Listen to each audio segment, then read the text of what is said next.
Hola, ¿qué tal? Bienvenidos a Club de Prensa. Es un gusto saludarlos el día de hoy por Juan Carlos Iragorri, que está fuera de Washington.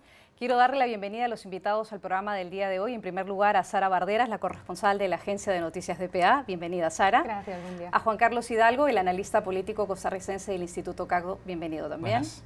Y Raquel Godos, la corresponsal de la agencia española de Noticias EFE. Bienvenida. Gracias, María Luisa. Vamos a comenzar hablando, Sara, de la reacción que ha tenido el Vaticano después de la denuncia que hizo esta semana la Corte Suprema de Justicia del Estado de Pensilvania, y luego que el fiscal general de ese estado revelara este informe que elaboró un gran jurado con las denuncias de los miles de casos de niños, niñas, menores de edad que fueron abusados sexualmente durante más de 7 décadas en varias arquidiócesis del estado de Pensilvania. ¿Qué es lo que ha dicho el Vaticano al respecto? Ha señalado lo siguiente: los abusos descritos en el informe son criminales, moralmente reprobables, dice el Vaticano a través de su director de prensa en la Santa Sede. Y en el comunicado que se ha publicado ayer, el Vaticano señala que hay una condena clara a todos los casos de abuso sexual a menores y que las víctimas deben saber que el Papa está de su parte. Que además se tiene que obedecer la legislación civil y denunciar los casos de abuso sexual. ¿Fue esta una decisión correcta del Vaticano o simplemente son palabras, son comunicados, pero se necesitan más acciones? Es correcto llamarles criminales porque criminales son, evidentemente, quienes abusan de menores. Hay violaciones registradas y demás, claro que son criminales. Está bien el pronunciamiento del Vaticano en ese sentido. Lo que pasa, el gran problema de todo esto para mí es que el Papa Francisco no llega a cumplir del todo con esa política de tolerancia cero que él anunció cuando comenzó su pontificado, ¿no?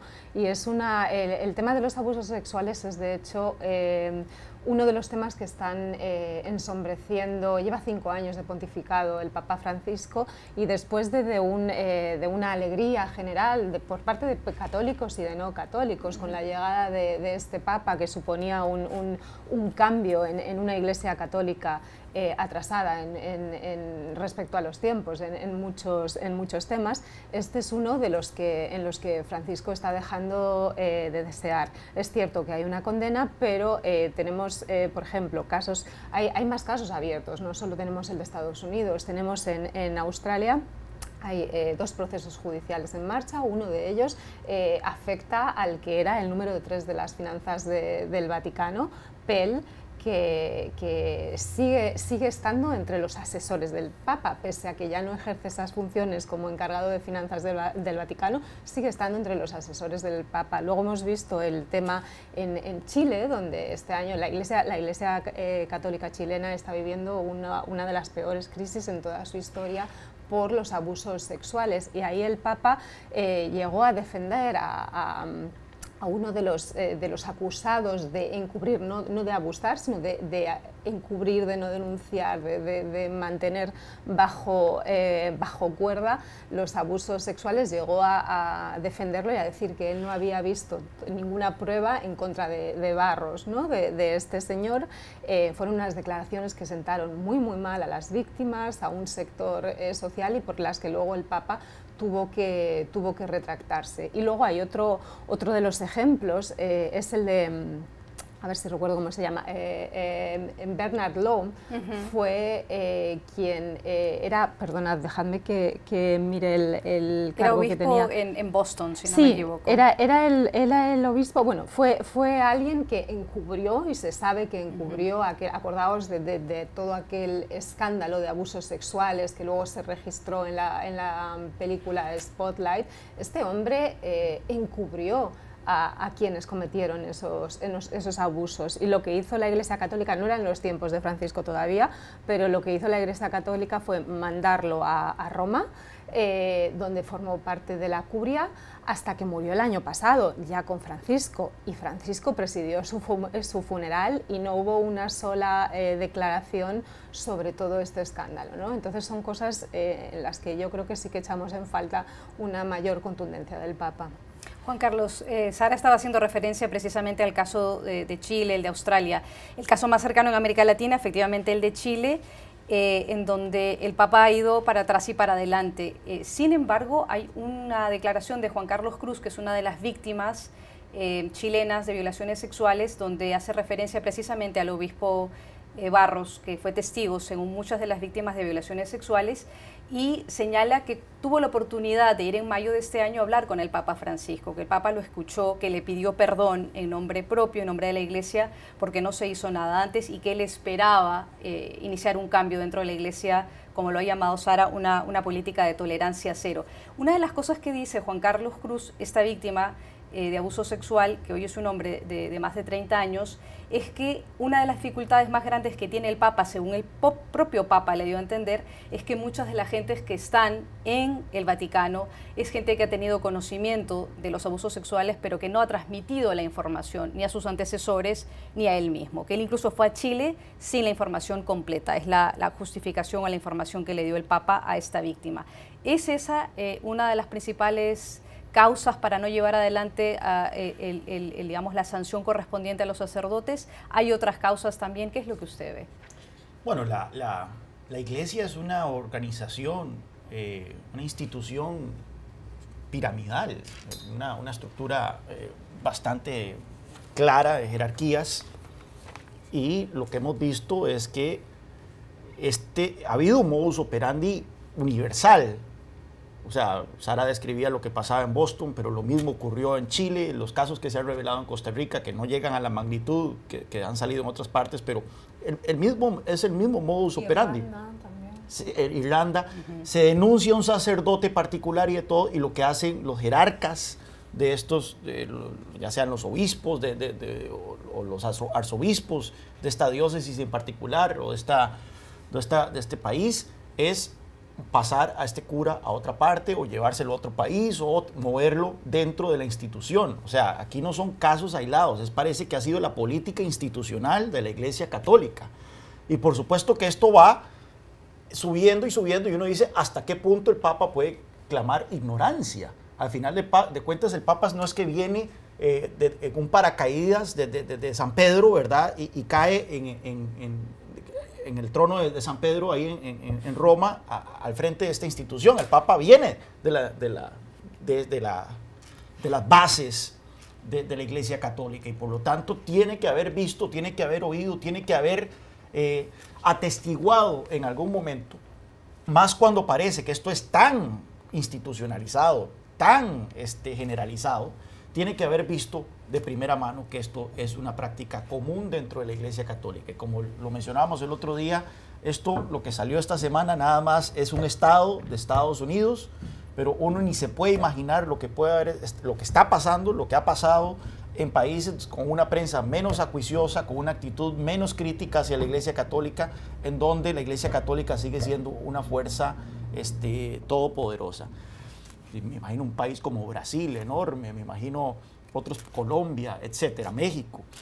Así que no es suficiente que el Papa clame ignorancia, y no es suficiente que el Papa o que el Vaticano salga a decir que esto fue algo que pasó antes de los años 2000 y que ya no, porque mucha de la gente que encubrió o participó en estos abusos está ahí en Roma con altas posiciones en la curia, como menciona Sara. Así que, pues bueno, como yo le digo, estamos ante una institución literalmente milenaria, así que este va a ser el fin de la Iglesia Católica, solo un ingenuo podría decir eso, pero vaya golpe ha sido para una institución que se basa en la fe y se basa en transmitir la palabra de Dios. Difícilmente uno puede pensar en crímenes más abominables que el abuso de menores, y el hecho de que esto no hayan sido incidentes aislados, sino una política generalizada, es lo que simplemente nos deja sin palabras a muchos católicos, y bueno, ser una mancha que perdurará por la historia de la Iglesia Católica. Y ojalá se siga revelando este tipo de cosas. Ojalá que la actitud no sea, bueno, ya supimos esto, ojalá se destape todo, se termine de destapar todo, y tengamos claro de la magnitud del problema que estamos enfrentando aquí. Raquel. Bueno, la verdad es que evidentemente creo que el Vaticano y el Papa se han visto forzados a tener una reacción mínima a mi juicio, tras lo ocurrido en Pensilvania, porque eran casos ya que se estaban acumulando. Es verdad que cuando ocurren en países como Estados Unidos el altavoz es mucho más grande que cuando ocurren en otros. También ha habido unos casos similares esta semana en India y sin embargo no han acaparado tantos titulares. Pero la cuestión es que, primero, la reacción del Vaticano ha sido casi hasta con más de 24 horas a posteriori. Vivimos en un mundo donde la información fluye muy rápidamente. No creo que fuera algo que tuvieran que improvisar y además ya había casos previos, podrían haber reaccionado de una forma más rápida. Y segundo, creo que las palabras del Papa sí condenan a esos criminales, vergüenza y dolor, pero también dice que está del lado de los curas, porque pobrecitos, ¿no?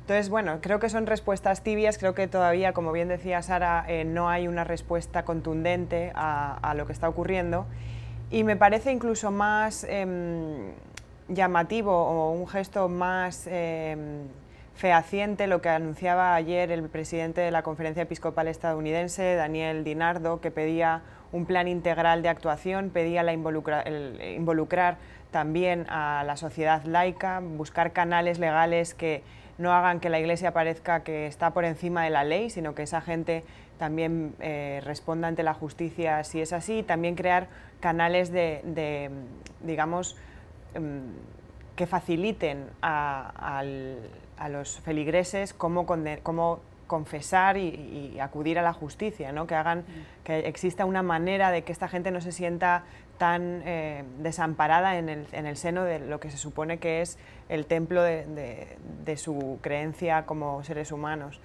Vamos a ver si a DiNardo le hacen caso en el Vaticano. Él pedía una visita a Estados Unidos por parte de las instancias vaticanas, una investigación, y bueno, vamos a ver hasta dónde se desarrolla esto, pero creo que lo único que podemos hacer nosotros como periodistas es seguir denunciando esto, y creo que si no fuera de hecho por estas revelaciones, aunque en este caso ha sido gracias a una corte, estos casos seguirían ahí en la opacidad, porque la institución de la Iglesia tiene un poder tan grande que vete a saber, como decía Juan Carlos, cuántos casos más hay que desconocemos, ¿no?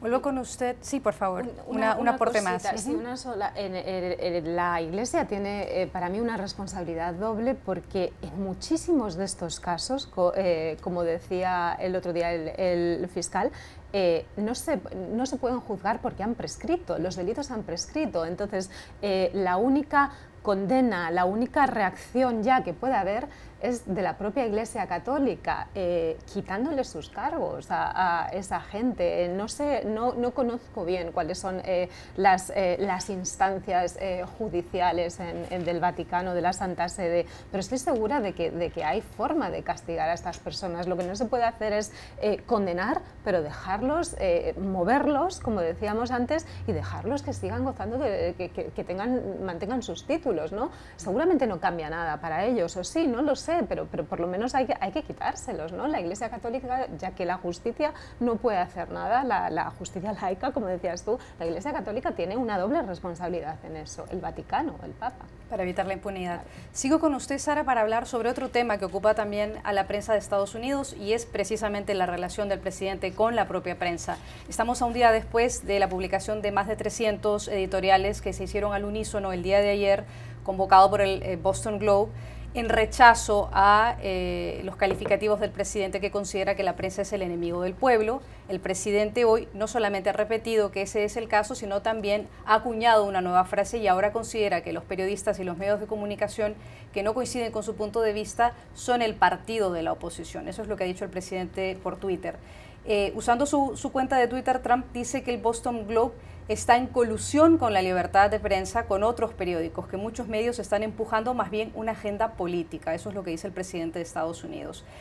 Pero hay una cosa que llama también la atención, y es que no todos los medios han participado de la convocatoria que hizo el diario de Boston Globe.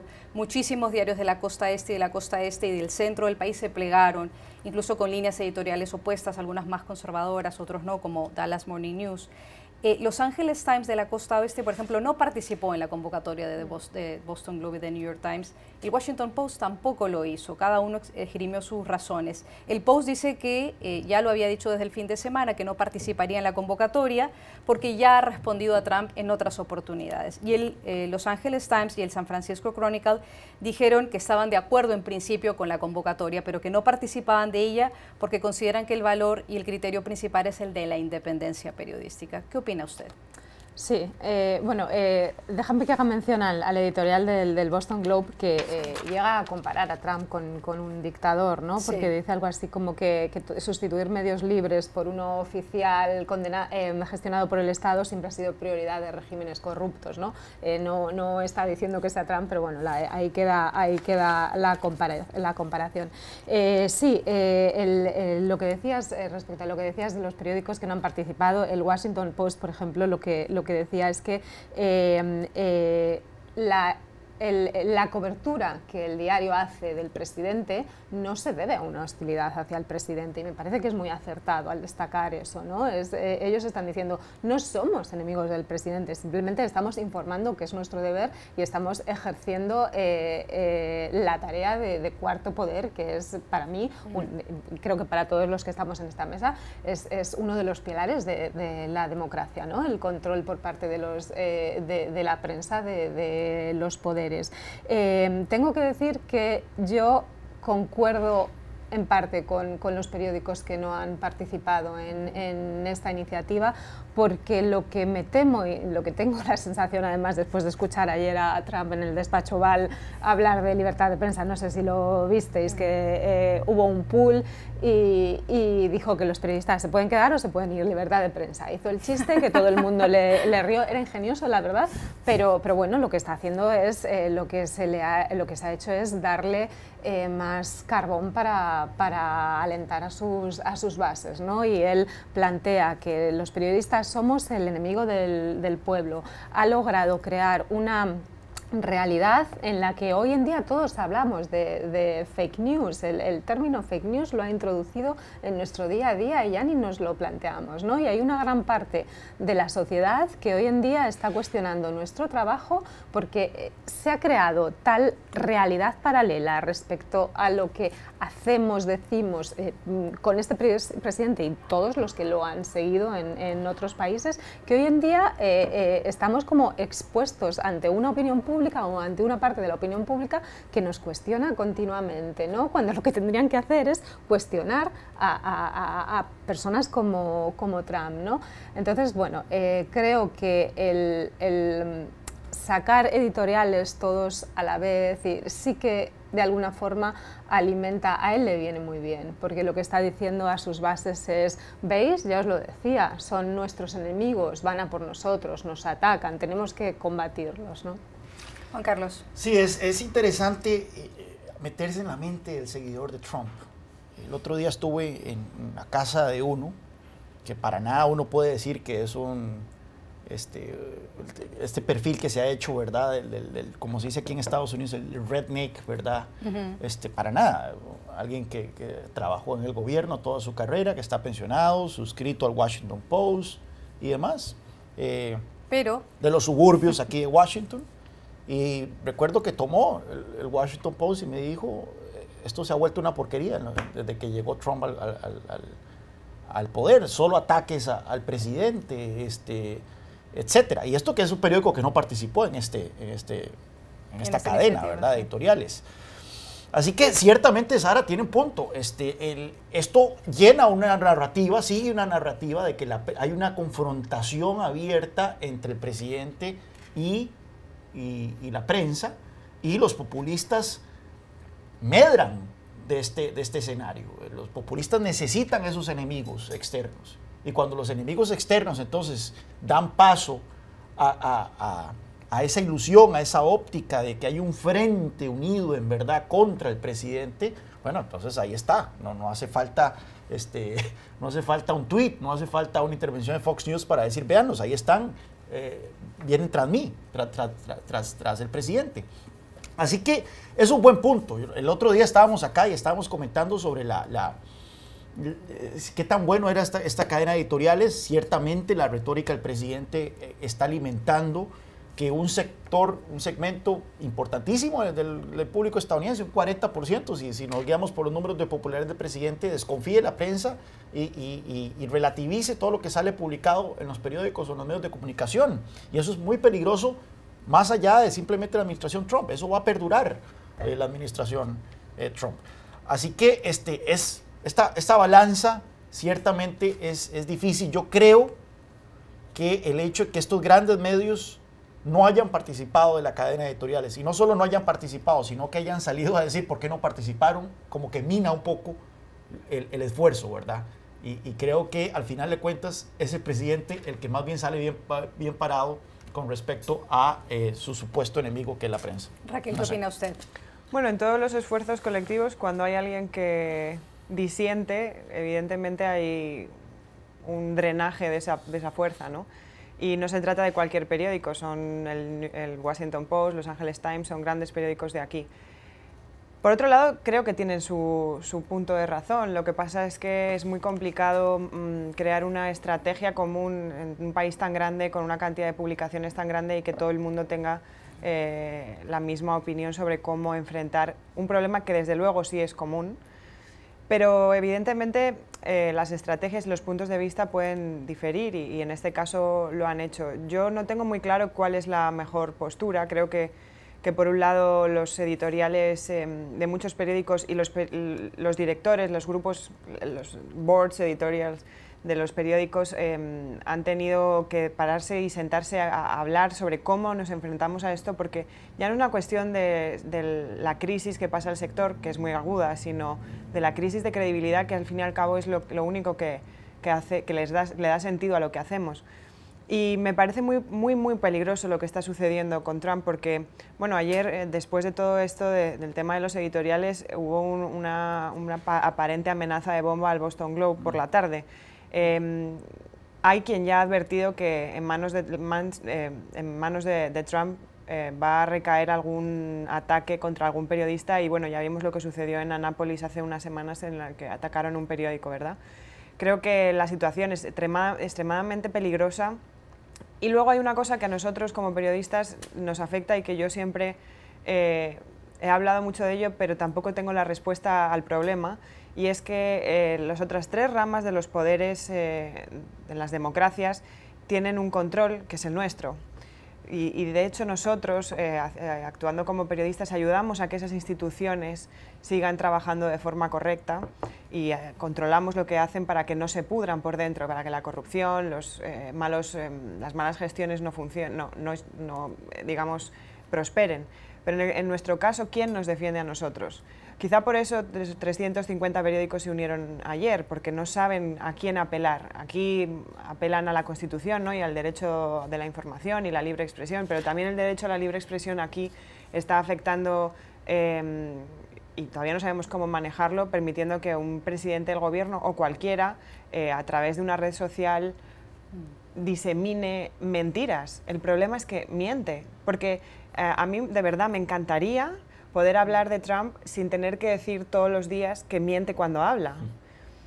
¿Me entienden? O sea, ya no es una cuestión ideológica, y tenemos que trabajar para hacer entender a los ciudadanos que no es que estemos atacándoles, es que estamos intentando hacerles ver que están mintiendo y que perdemos muchísimo tiempo haciendo esa labor, y que es una labor democrática, porque cuando un presidente miente sistemáticamente, la democracia se mina, ¿no? Entonces, ese es digamos, el agujero que no sabemos cómo ocupar, no sabemos cómo defender ese papel del periodismo en la democracia, porque no tenemos instituciones que nos protejan, solamente nos tenemos a nosotros mismos, y a nosotros mismos somos quienes estamos siendo atacados y no tenemos herramientas más allá de la verdad, y la verdad ahora se pone en cuestión. Vamos a una pausa y ya regresamos a Club de Prensa. ¿Qué tal? Regresamos a Club de Prensa para hablar ahora de Italia y una controversia que ha surgido ahí a propósito de la conducta del ministro del Interior, Matteo Salvini, de 45 años, que pertenece al espectro de la derecha italiana y que está recibiendo innumerables críticas porque se fue el día 14 de agosto en la noche, un día después de que había ocurrido este trágico derrumbe de un puente en Génova, que es un viaducto, y está recibiendo críticas porque se fue a cenar. Mientras los equipos de rescate de emergencia estaban intentando sacar los cuerpos de las víctimas, hay más de 30 personas que han fallecido, 29.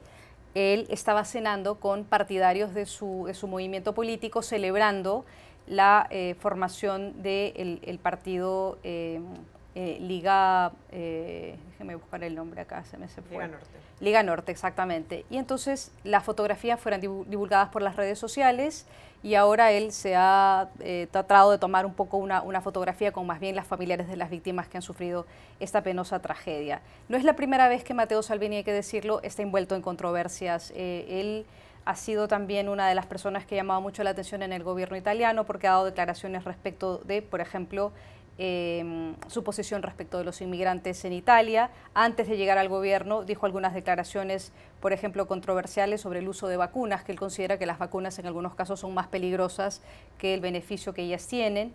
Y en algún momento, antes de llegar al gobierno, también tuvo una posición más secesionista. Él consideraba que el norte de Italia podía salirse del resto del país.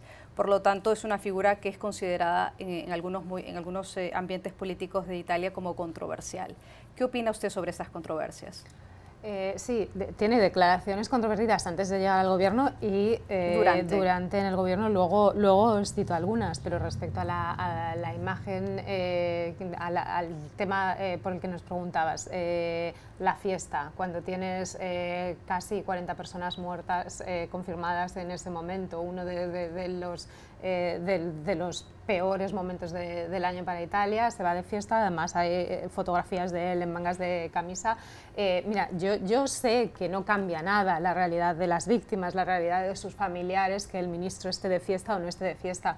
Pero cuando eres ministro no solo tienes que actuar, no solo tienes que, digamos, no solo las acciones están en tu campo, sino también la imagen. Y si tienes a 4 decenas de personas muertas, a los equipos de rescate trabajando, no se sabe cuál va a ser la envergadura de la catástrofe, es un luto nacional, ¿no? O sea, lo mínimo es cancelar todo tipo, porque además no era, digamos, no era una fiesta personal, sino que tenía dosis de acto de partido y demás.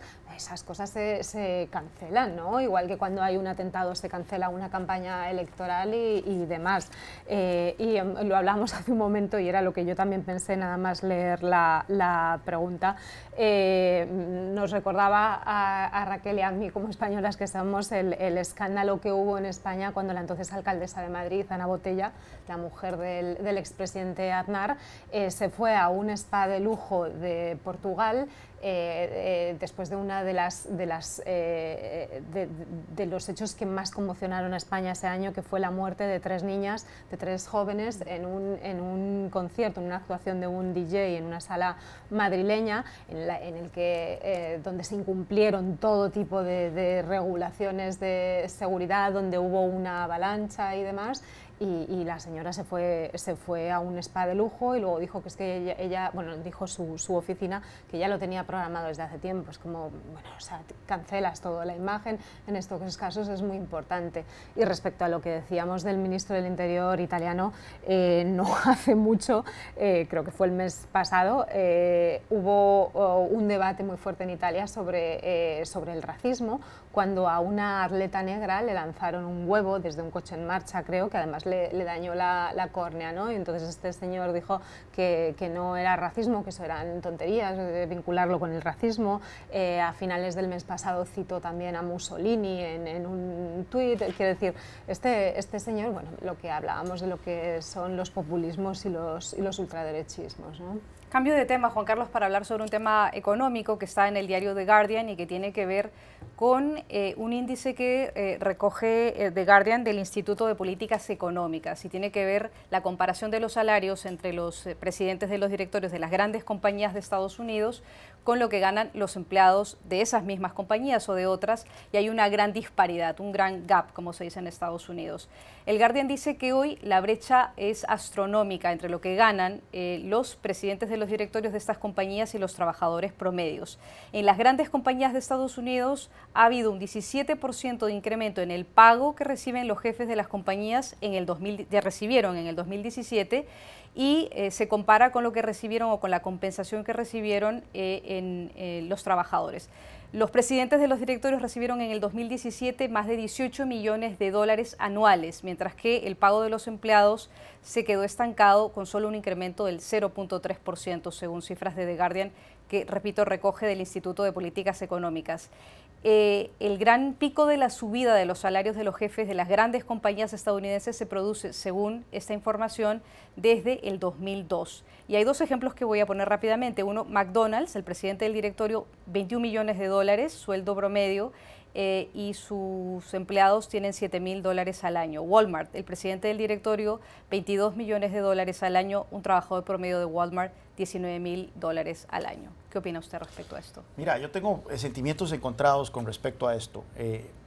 Los rigores que imprime la globalización en las grandes empresas, porque estamos hablando de grandes empresas aquí, empresas globales con operaciones en múltiples países, requieren del mejor talento en las posiciones de toma de decisiones. Y hay una gran competencia entre las mismas empresas por esto.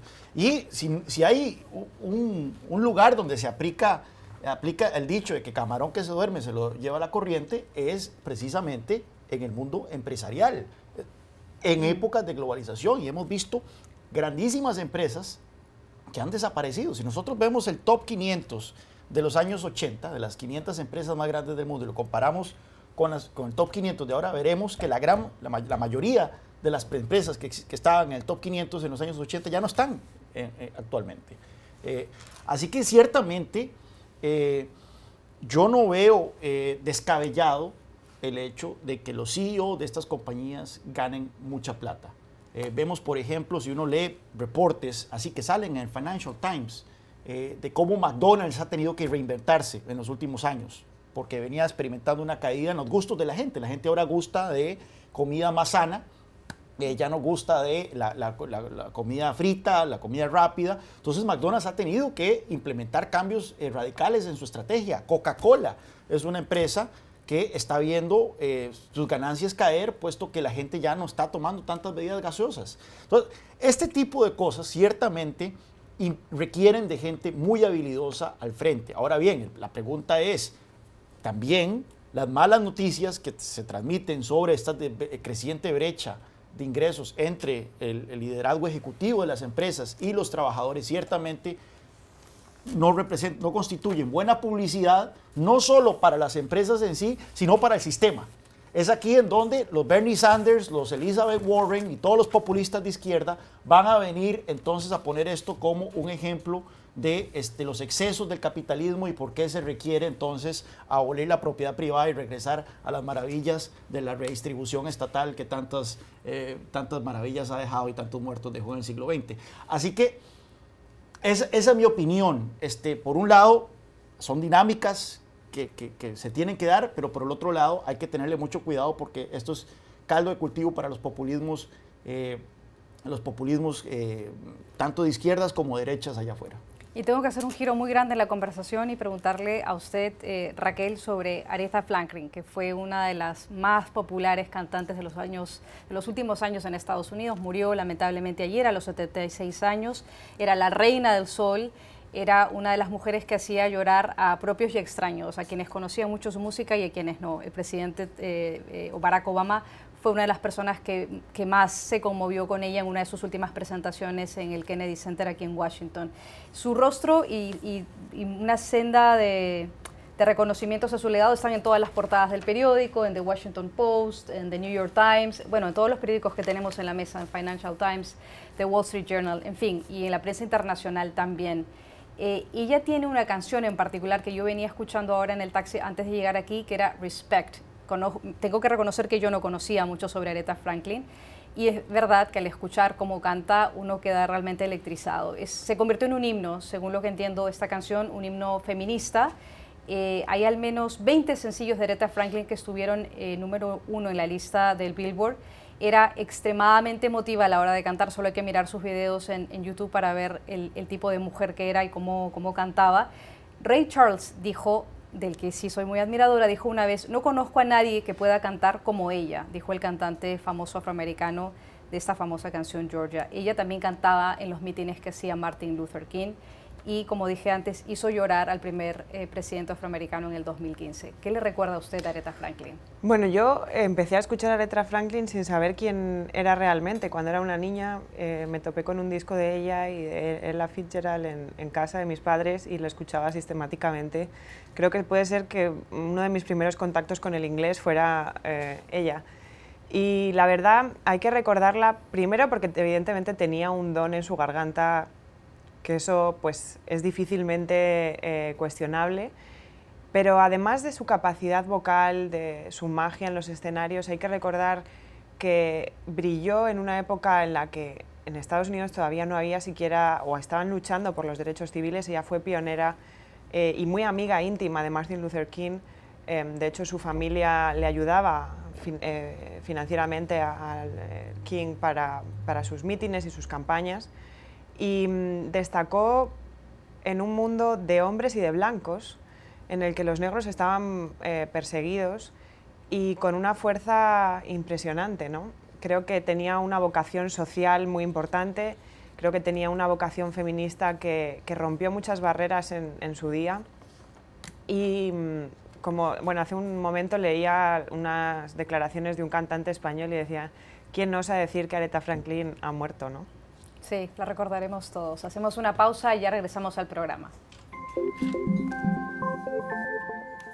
¿Qué tal? Regresamos al Club de Prensa para hablar de un artículo que está publicado en la revista The Economist el día de hoy, que ya está circulando, que se llama Amor Moderno, en donde The Economist esgrime varios de los argumentos por los que hacer o buscar pareja a través del Internet no sería una mala idea, sino que todo lo contrario, sería una buena idea, según señala The Economist. Trae algunas cifras interesantes, Sara. Dice, 200 millones de personas consiguen parejas mensualmente gracias al Internet. Es un sistema al que, según el Economist, le debemos tener mayor confianza de alguna manera. Dice The Economist que es un buen sistema. La idea de conseguir pareja por Internet, dice The Economist, era mal vista en los años 90, sin embargo ahora se ha vuelto popular y es una manera efectiva. ¿Qué opina usted sobre este artículo? ¿Qué piensa usted sobre este sistema? Pero lo primero que me ha saltado cuando decías lo de 200 millones de personas consiguen pareja al mes. Me gustaría saber cuántos de ellos la conservan, ¿no? Exacto. Que eso sería... Pero bueno, a mí me parece que este tipo de aplicaciones, ¿no? Porque es de lo que es una estamos, aplicación. Al sí. final era inevitable. Estamos en un momento social en el que pasamos menos tiempo con nuestros amigos, pero tenemos amigos a los que nunca hemos visto porque nos estamos mandando mensajes por Twitter, ¿no? Que comienzan en hilos, que nos respondemos y demás, acaban en mensajes directos donde se pueden establecer hasta conversaciones filosóficas. Nuestra sociedad occidental ha cambiado con Internet. Hacemos la compra por Internet. Quiero decir, esto era inevitable, ¿no? Ahora, yo creo que para lo que sirven estas aplicaciones es para conocer inicialmente a una persona, como antes en la época de mi madre se hacía en los guateques que se dice en España, en los bailes. En mi época, cuando era joven, hacíamos, cuando salíamos de bares, las amigas y conocías a un grupo de chicos y tal, y hoy en día, bueno, pues es la forma de ponerte en contacto con alguien, pero luego una vez que ya conoces a esa o a esas personas, a partir de ahí las cosas siguen los trámites regulares y claro, normales. No hay otra forma, ¿no? Sería, y no sé, si la hay, me parecería enfermizo que, bueno, siempre se han conocido estas historias de gente que se casa con alguien sí. con quien lleva manteniendo correspondencia durante meses y no ha visto jamás en persona, ¿no? Pero a mí ese tipo de cosas me parece que son una locura, y locuras ocurren tanto con este tipo de apps como en la vida real. Ahora bien, a mí lo que me preocupa, y los que me conocéis sabéis cómo soy, lo que me preocupa de todo esto es el afán de la gente por encontrar pareja, ¿no? Yo creo que y por encontrar, sobre todo en este país, que bueno, para quien no lo conozca le diré que es un país muy tradicional en este tipo de cosas, ¿no? Yo creo que en nuestro país estamos cambiando un poco, ya la gente no se casa como se hacía antes, la gente vive en pareja, o la gente incluso mantiene relaciones durante años en domicilios separados. Así es. Pero aquí no, en Estados Unidos Unidos, lo correcto, todo más lo formal. Claro, a mí es algo que esa búsqueda de alguien para casarte me parece que entraña el riesgo de que acabes cargando con el primero, la primera que se te... solo por cubrir apariencias sociales. Pero bueno, yo sé que ese es mi punto de vista, sé que hay mucha gente que me critica, pero ya sabéis que yo no he estado casada nunca y creo que seguiré así. Yo no creo en el matrimonio como institución. Ahora me podéis criticar. 10 segundos. Con el tema, Sara, te emocionaste con el tema. A mí me parece 10 que segundos, esto me dicen. es una excelente herramienta del capitalismo. Una de las cuestiones del mercado es la asimetría de información, y reducir los costos de transacción es uno de los mecanismos para hacer las cosas más eficientes, el mercado más eficiente. El hecho de que en lugar de salir a un bar y tratar de conocer a un tipo o una chavala y tratar de identificar gustos comunes y de todo, cuando ya ahora una app lo hace por uno, eso reduce tremendamente los costos de transacción y por lo tanto que el resultado probablemente va a ser más eficiente. Raquel. Pero también aumenta esta cosa capitalista del consumo de usar y tirar, ¿no? Necesitamos una junta de notables, una junta de gobierno que escoja por nosotros. Yo creo que, o sea, yo no estoy en contra de las aplicaciones online, creo que, como decía Sara, es algo natural que ha surgido de la sociedad actual. Lo que sí que me preocupa es las relaciones de usar y tirar, esta sensación que la gente adquiere de que, bueno, con esta noche y como mañana puedo encontrar otro, pues vamos tirando. Y bueno, tampoco está mal, ¿no? O sea, depende de cómo lo quieras considerar. Pero lo que sí me parece que es interesante es que tiene mucho que ver con cómo estamos viviendo actualmente, esos ritmos de una velocidad tremenda y que necesitamos, como no tenemos tiempo para salir y encontrar a gente de una forma natural, lo tenemos que hacer a través de las aplicaciones.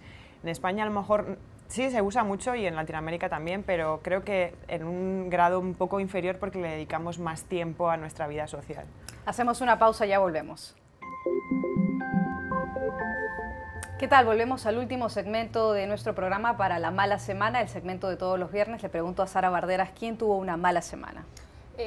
Yo creo que el presidente del gobierno español, Pedro Sánchez, por su rectificación y su cambio en la política migratoria, después de haber asumido 600 inmigrantes rescatados en el Mediterráneo a los que nadie quería, esta vez con 141, dijo que España ya no era un puerto seguro, reculó después de reunirse con Merkel y al final hubo un acuerdo un poco lamentable para mí, ¿no? Son 141 personas, no es difícil repartirlas con Francia y otros países para ello. Juan Carlos, mala semana. Recep Tayyip Erdogan, el presidente de Turquía, todopoderoso,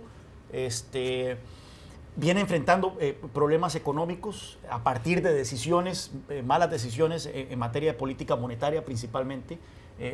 Turquía es un país que anda con una inflación del 16%, entonces se ha esperado mucho de que el Banco Central turco eleve las tasas de interés para combatir esa alta inflación y en la última decisión, en la última reunión que tuvieron, no las elevaron, lo cual mandó la señal a los mercados de que Erdogan está interfiriendo muchísimo porque ha hecho comentarios muy fuertes contra la política monetaria del Banco Central turco, y a esto se añadió una guerra de palabras y de sanciones con la administración Trump, que ha hecho que la lira turca hasta haya caído 20% en un solo día. Así que en este momento Erdogan ha tenido muchos problemas económicos a partir de malas decisiones que ha tomado en materia diplomática y en materia de política económica. Raquel, ¿quién tuvo una muy mala semana? Pues el Papa Francisco, tras las nuevas revelaciones sobre abusos sexuales en el seno de la Iglesia Católica estadounidense, como comentábamos, y bueno, también sobre todo la manera en la que él ha reaccionado al respecto, ¿no? Esta forma tibia, lenta, tardía de gestionarlo, que creo que está dificultando mucho ese intento de su papado cuando llegó hace 5 años de renovar la Iglesia Católica y modernizarla. Se nos acabó el tiempo en el programa del día de hoy. Les agradecemos a ustedes por su sintonía y por supuesto a nuestros invitados por venir a Club de Prensa. En primer lugar a Sara Barderas, la corresponsal de la agencia de noticias DPA. Gracias, Sara. Juan Carlos Hidalgo, el analista costarricense del Instituto Cato. Gracias también. Y Raquel Godos, la corresponsal de la agencia española de noticias EFE. Gracias. Que tengan un buen día. Nos vemos en otra oportunidad.